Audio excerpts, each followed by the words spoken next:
Me revoici pour la seconde partie, donc une autre réalité sur les traces des dieux, donc Pérou. Donc bon visionnage et très bonne écoute.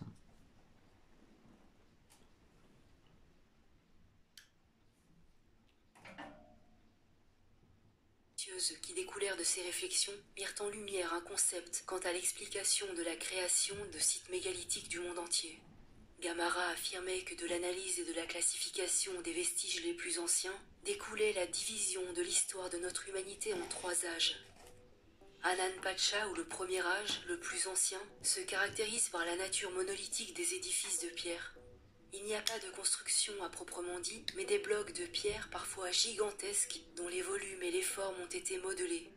Il s'agit des réalisations les plus anciennes, mais également de l'expression de la plus haute technologie. La pierre, prenant souvent la forme d'un escalier ou d'un autel, semble avoir été coupée aussi facilement que du beurre, ou à l'aide d'un laser. Les surfaces ont un aspect parfaitement lisse, avec un fort degré de réflexion, la rendant parfois comparable à du métal ou du verre. Uran Pacha, le deuxième âge, se caractérise par des constructions formées par l'assemblage précis de blocs finement modelés, maintenus ensemble sans l'aide d'un matériau de liaison tel que du ciment, tellement bien ajusté qu'il est impossible de glisser une feuille de papier entre eux. C'est le style le plus courant et le plus connu au Pérou. Dans les constructions datant de cette période, j'ai remarqué plusieurs styles dans la mise en forme des blocs. Il y a le premier style, sans doute le plus énigmatique, celui qui présente des blocs gigantesques aux formes irrégulières, au profil bombé, comme à Sacsayhuaman, à Chinchero ou dans les rues de Cusco. Le deuxième style, présent au Coricancha, à Pisac entre autres, présente une plus grande homogénéité dans l'aspect des blocs qui ne possèdent jamais plus de 4 angles. Sont tous plus ou moins rectangulaires, voire trapézoïdaux, de taille similaire bien que toutes différentes, mais toujours parfaitement emboîtés. On dirait aussi qu'un plus grand soin était apporté à rendre les faces des blocs plates et non bombées, comme à Sacsayhuaman. Est-ce par pur souci d'esthétisme, ou peut-être est-ce le simple résultat du perfectionnement de l'un des aspects de la technique au fil du temps? En entrant dans ce couloir du Coricancha, j'ai détecté une anomalie dans l'homogénéité de l'apparence des blocs du mur. L'un d'eux réfléchissait la lumière d'une manière anormale. En le regardant de plus près, on remarque une bande brillante, réfléchissant fortement la lumière du soleil.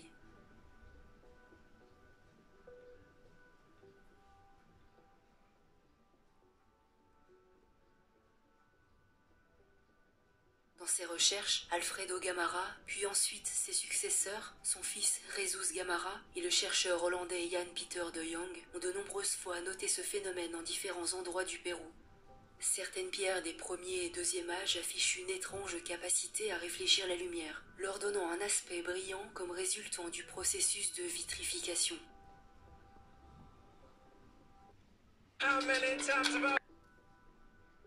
Les pierres vitrifiées sont des roches qui ont été fondues à tel point qu'en refroidissant, elles forment une fine couche de verre extérieur, leur donnant un aspect brillant dû au haut degré de réflexion de leur surface.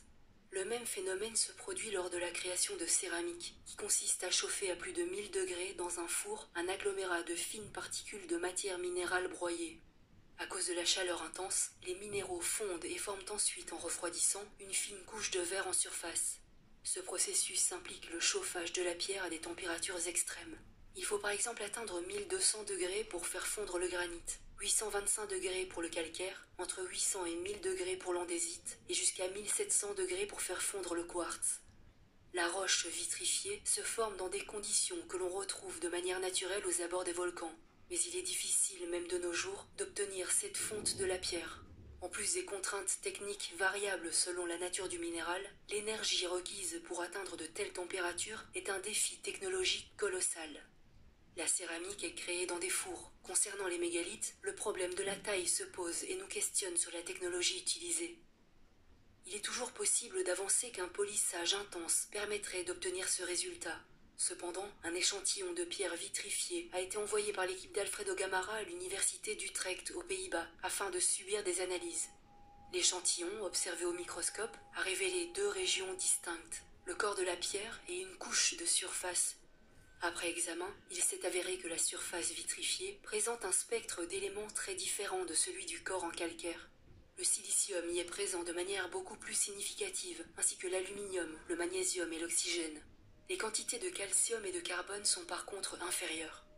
La présence d'une plus grande proportion de silicium, d'aluminium et de magnésium semble indiquer qu'un matériau a été ajouté à la surface de la pierre.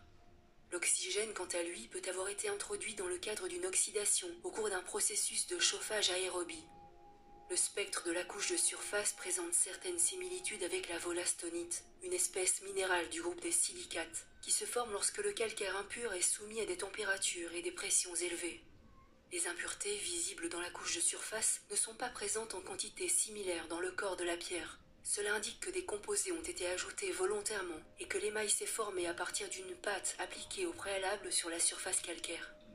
Ces analyses ont permis de conclure que la composition chimique est différente entre le corps et la couche extérieure de l'échantillon, rend très improbable que ces surfaces aient été créées par polissage, mais bien par une exposition à de hautes températures, puis solidification et vitrification par refroidissement. Ces analyses permettent de nous laisser entrevoir un éclaircissement possible de l'énigme, qui pourrait se résumer comme suit. Les mégalithes du Pérou n'auraient pas été taillés, ni créés à partir de géopolymères, mais fondus puis mis en forme. J'ai pu observer le phénomène de pierre vitrifiée dans 3 endroits, qui proposaient probablement la bonne luminosité au moment où je m'y trouvais, afin de pouvoir discerner la forte capacité de réflexion de certaines surfaces. Tout d'abord, l'épisode du Coricancha, que j'ai déjà évoqué, ensuite sur le site de Kenko, merveilleux exemple du type d'architecture du premier âge, soit la réalisation d'un édifice dans un seul bloc de pierre gigantesque.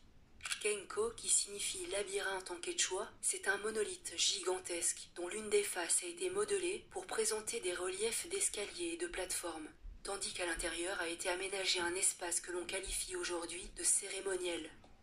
Dans les murs, il y a des niches rectangulaires aux surfaces parfaitement planes.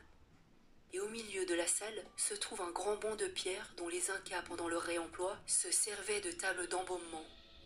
En entrant, sa brillance m'avait étonné. Il réfléchissait la lumière d'une manière anormale, comme s'il était recouvert d'eau. En y regardant de plus près, je me suis rendu compte que la plateforme principale était recouverte de petits reliefs courbes, ayant l'aspect et la couleur de petites flaques de mercure. L'aspect fondu de la pierre m'est apparu ici comme une évidence. À l'extérieur, il pourrait sembler que la pierre ramollie à haute température a été raclée afin de créer des surfaces parfaitement planes.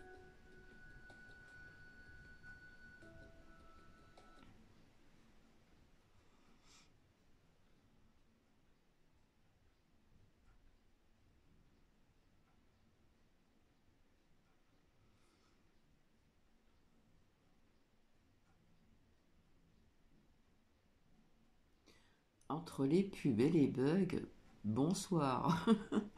J'en suis vraiment désolée.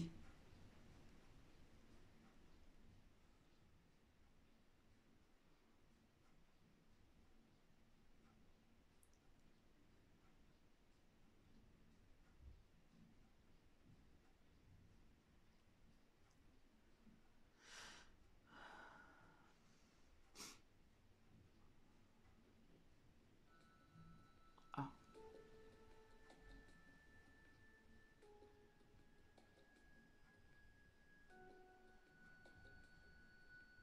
Le troisième endroit où j'ai pu constater ce phénomène de réflexion de la pierre est situé sur le site de Sacsayhuaman, au niveau de la colline qui fait face aux murailles, surnommée El Rodadero, le toboggan. Cet endroit est presque indéfinissable, tant il pousse au questionnement, et je m'étonne que plus d'investigations officielles n'aient pas été effectuées. Je suis arrivé sur le site vers 8 heures du matin. Le soleil encore bas faisait étinceler cette colline d'un éclat presque surnaturel, mettant en exergue son haut degré de réflexion. Une raison souvent évoquée pour tenter d'expliquer ce scintillement de la pierre est que depuis des siècles, on se sert de ces reliefs comme de toboggans, action répétitive qui aurait poli la surface au fil du temps. Si certaines stries positionnées sur des surfaces peu pentues servent en effet de toboggan, je doute que celle-ci, par exemple, celle-ci ou celle-là, disposée presque à la verticale, soit régulièrement utilisée pour faire des glissades, ou celle-ci positionnée de manière trop horizontale et pourtant très réfléchissante. On ne peut évidemment pas envisager l'hypothèse que cette colline ait été polie manuellement, soyons réalistes.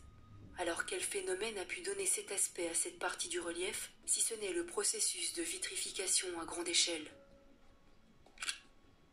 Deuxième point plus qu'étrange sur ce site, qui n'a pas pu vous échapper, l'aspect strié, cannelé de la pierre.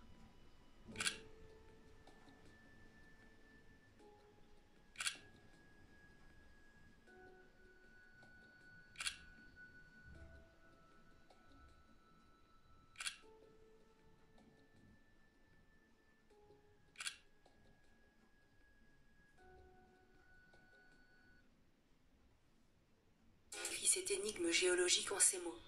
Ces cannelures, ondulations et stries existent à toutes les échelles. Des ondulations à grands rayons de courbure jusqu'à 10 mètres voient leur surface striée par des cannelures de largeur métrique, elles-mêmes affectées de stries très fines. Les cannelures, au lieu d'être rectilignes, sont bombées dans... Oh là là. C'est pas possible. Mais si, mais si.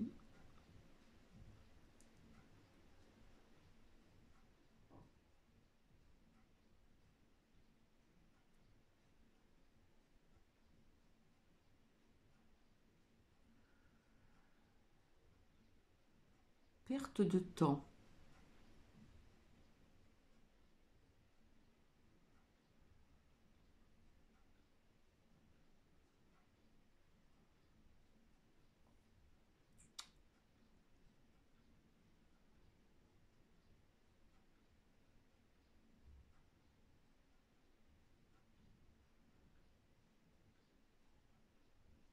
Le sens de leur longueur. Cela forme des dômes allongés et rayés. Dômes allongés en forme de dos de baleine striés et cannelés. Une telle surface avec toutes ces caractéristiques est tout à fait exceptionnelle, ce qui en fait son intérêt. Cette colline est constituée de diorite, ou plutôt d'une roche de granulométrie intermédiaire entre diorite et andésite. Stratigraphiquement et géométriquement, cette diorite est située sous des calcaires crétacés. L'origine de cette surface striée et cannelée est la deuxième énigme géologique de Sacsayhuaman, bien moins populaire que la première. Le géologue français note également que les plans striés sont courbes dans la plupart des directions, ce qui est très inhabituel. Pour le scientifique, 3 hypothèses sont envisageables pour expliquer ce phénomène. Une origine glaciaire, une origine tectonique et une origine magmatique, tout en précisant que rien ne permet de trancher et qu'il n'a jamais vu ailleurs une telle surface. En l'occurrence, l'origine glaciaire pourrait être écartée d'emblée, car selon Pierre Thomas, les glaciers quaternaires n'auraient pas atteint la relativement basse altitude de Cusco, altitude trop faible pour un site situé entre l'équateur et le tropique sud. Si l'origine était tectonique, la surface correspondrait à un plan de faille, et les cannelures et stries correspondraient à des tectoglyphes. Mais le scientifique conclut par cette phrase « J'ai vu de nombreux miroirs de failles au cours de ma carrière, mais jamais avec cette morphologie. En particulier, je n'ai jamais vu de telles ondulations des stries et cannelures dans le sens de leur longueur. » Pour Pierre Thomas, il faudrait donc plutôt se diriger vers une origine magmatique, présentant une série d'exemples qui pourraient potentiellement être comparables, tout en gardant des réserves. L'aiguille d'acide de la montagne Pelée en Martinique, celle du mont Sainte-Hélène dans l'état de Washington, les coulées du puits de Gravenoir en Auvergne, les pilolavas d'Hawaï. Des exemples tous moins convaincants les uns que les autres, qui ne paraissent pas décrire le même phénomène. Et je me pose la question de savoir si la nature est capable d'accomplir ce type de réalisation. Il faut aussi prendre du recul et observer l'aspect global de cette colline. 2 parties bien distinctes sont visibles. À droite, la partie rocheuse et striée dont nous venons de parler. À gauche, une partie qui a été aménagée en terrasse. Le travail de terrassement a manifestement été arrêté brutalement, créant une limite nette et linéaire entre les 2 parties. Bien qu'un mur mégalithique et une première terrasse aient déjà été mis en place dans le bas de la partie striée, preuve que cette partie devait également être aménagée. Cette image permet également de se rendre compte du travail colossal à entreprendre pour la réalisation de ces terrasses. Il s'agit bien de creuser la roche d'une colline à intervalles réguliers, et je ne peux m'empêcher de me demander combien de temps cela prendrait à des Indiens armés de petits burins de cuivre trop fragiles pour ne serait-ce qu'ébrécher ce type de roche. Je me rappelle aussi des propos de Garcilaso de la Vega, qui affirmait que les Incas n'étaient ni des experts en sciences, ni en mathématiques, ni en maçonnerie. Si l'on peut émettre l'idée que la pierre de cette colline présente des traces de vitrification, je pense que nous pouvons en déduire que cette gigantesque masse minérale fut soumise à une température extrême, ramollie et modelée à souhait, en la nivelant par exemple. La partie striée serait en quelque sorte le chantier en cours, laissé inachevé pour une raison inconnue, mais laissant des indices importants pour la postérité.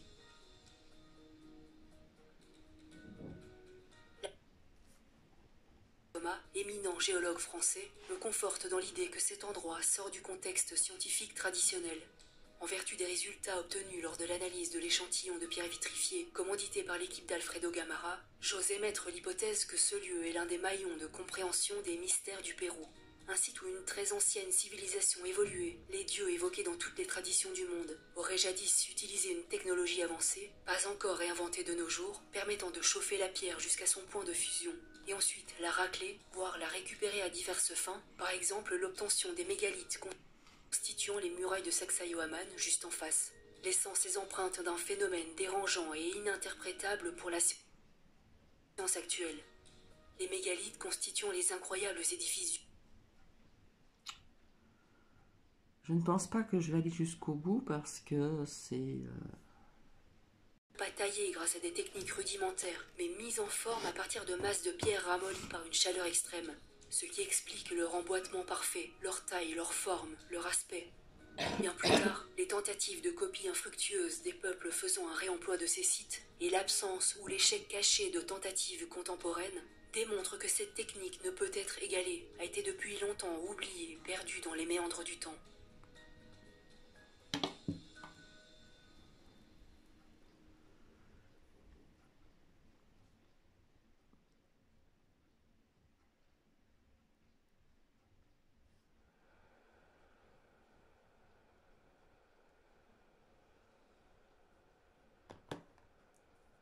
Aujourd'hui, je ne rêve plus que d'une chose, m'asseoir dans un avion pour traverser l'Atlantique, puis longer très longuement la côte pacifique et ses paysages époustouflants, en sachant qu'au bout d'un interminable voyage m'attend le grand mystère de la vallée sacrée.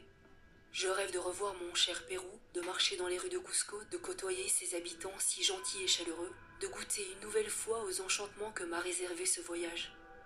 Je ne peux m'empêcher non plus de me demander quelle merveille nous serait encore accessible si les conquistadors n'avaient rien saccagé. Mais il faut croire que les dieux connaissaient la nature humaine et sa tendance à la violence et à la destruction. Car si toute matière se décompose et finit par disparaître, la pierre, elle, est quasiment inaltérable, en tout cas à l'échelle temporelle de notre humanité. Les édifices de pierre gigantesques furent bâtis pour résister au temps et à l'homme, tels des témoins indestructibles de la venue des dieux sur terre en des temps immémoriaux, au sortir du grand déluge, comme l'affirment les traditions.